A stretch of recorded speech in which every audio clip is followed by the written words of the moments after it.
Well, g'day folks.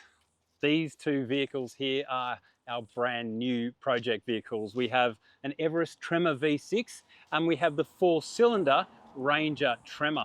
Now, a lot of you will know that we have already, a couple of years ago, done project vehicles of these next-gen Fords. So what do you do when you have two brand new vehicles in the driveway? How do you make it different, better, more appealing for our audience? Well, I was kind of fresh out of ideas, so I need to phone a friend, and that friend is about to come in here. This is Dan, folks, Dan Everett, and he is the editor of Mr. 4x4 website. And Dan, we did have a predicament, didn't we, mate? We did. So typically we've done the ultimate build, and I think we've sort of always done that to try and show people how much you can do for everything. You know, if someone's interested in a big decked out electrical system, cool, here's the possibilities. But when you add all those up, you start getting these ultimate tourers. And I think for a lot of people, that's sort of starting to get a little bit out of the price range. So what I was thinking is this time, let's not. Let's build two very different vehicles. Let's show people how they can build something fun and how they can build something more affordable, more practical, more sort of suitable for the everyday kind of four-wheel driver. Absolutely, because I mean, one thing that we tend not to talk about too much in our game is that building those ultimate vehicles, there's a lot of drawbacks to them. I mean, that Ranger, our blue Ranger, which we absolutely love, you can't even go down to JB Hi-Fi and pick up a telly on the weekend and put it in the back because we've loaded it up with drawers, with fridges, with batteries and all that sort of stuff. So I think what we really need to, I guess, look at with these new builds is probably more versatility. Exactly. You know, those ultimate builds are fantastic when you're in the middle of the Simpson Desert, but when you're doing the school drop-off, when you're trying to pick your kid up in his BMX and you're sort of looking at it going, I've got how much money in this ute and I can't go to JB Hi-Fi, you know, I can't do the everyday things. It seems a bit wild. So I think Pat's hit the nail on the head with versatility here, but they are two very different vehicles already straight out of the box, two literally polar opposite colors. So I'm thinking two very different builds as well. Gotcha. Okay. So, I mean, these vehicles also still need to be able to be taken across deserts. You know, we're planning on heading way up north, possibly up into Arnhem Land. So we're still going to go to remote places, but we've got a challenge. We also want this car to be able to be, as you say, take the kids to school Yeah. on, you know, during the week, or possibly take it to work. So I guess let's start with the Ranger. What are you thinking there?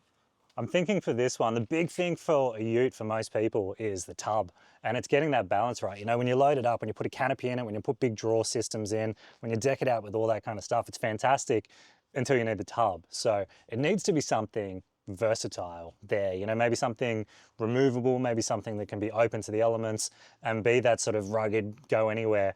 But then we can bring it back, we can strip it back, you know, maybe we can put a roller shutter on it so we can put kids' school bags in and we're not worried about the rain, you know, maybe there's somewhere for groceries and a 60-litre fridge. Just sort of trying to get that versatility Got it. that you Okay. said.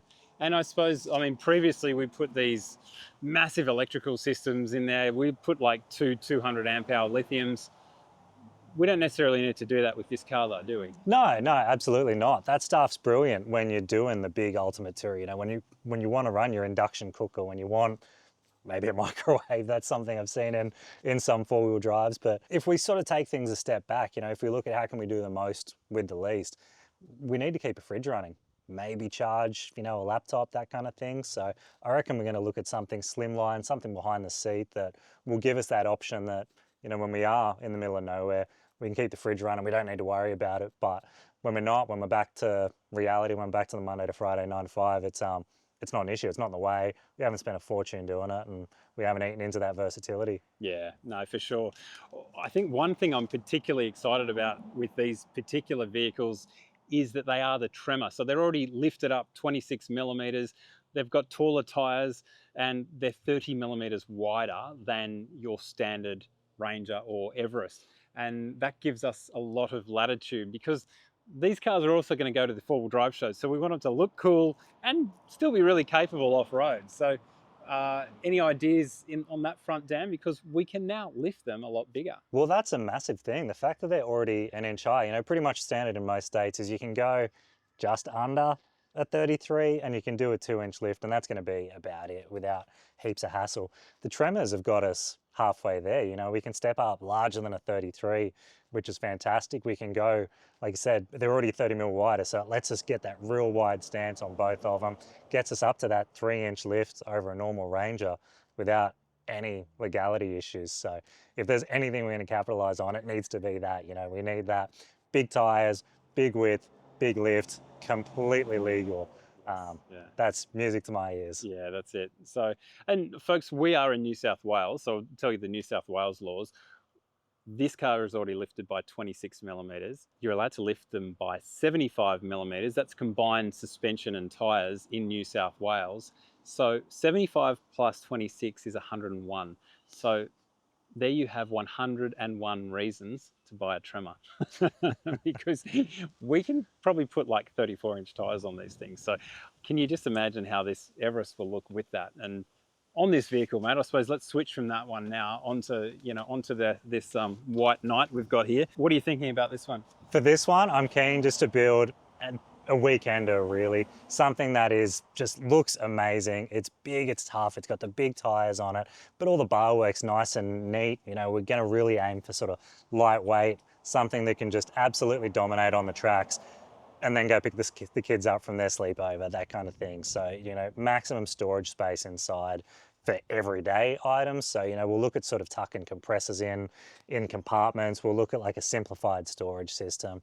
I'd love to get the bar work really nice and tight. Just a good, tough four-wheel drive that you can drive every day. That's not an animal, you know, it's not sky high with rooftop tents, so you're dodging, you know, underground car parks and that kind of thing. But you can throw a few bits and pieces on it and then go to the Cape. Like it needs to be able to do that. There's no point building two cool cars if they can't go and do those big four-wheel drive trips. So. No, that's it. And I mean, the interesting thing is in the past, we've put Ranger and Everest stuff up on YouTube, and this one gets more interest, doesn't it? The Everest has got this bit of a cult following now. Like people that buy them absolutely love them. It's not just something that they see as a utilitarian thing. They actually fall in love with these things. And I mean, the sales figures, I guess, tell that story too, when they're selling 1,500, 1,800 of these things a month, which is ridiculous numbers. So I'm looking forward to seeing what our numbers are going to be on YouTube and stuff, because I think people are going to love this project in particular. Absolutely. Imagine if when you were buying your Ranger,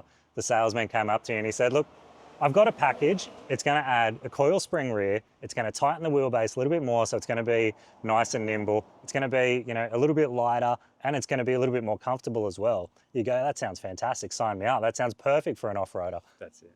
That's the Everest. Yes. So, you know, match that with the Tremor. We're halfway there, just to an absolute off-road animal. So Yeah, a lot of potential in this one, I think. For sure. Well, folks, you'll actually see a lot more of Dan as he takes the vehicles around to the workshops around Australia. We will probably have these cars up in Queensland getting suspension done with Outback Armour. We'll be putting long-range tanks in them, probably up around Newcastle. There's plenty of work being done in Sydney with ARB. So we still haven't finalised all our plans with them, but it is early days. But I can tell you that we've got some pretty cool stuff planned for these vehicles. So stay tuned, and yeah, don't be shy to say g'day to Dan if you run into him on the tracks or in the workshops. I'll be the one holding the spanners.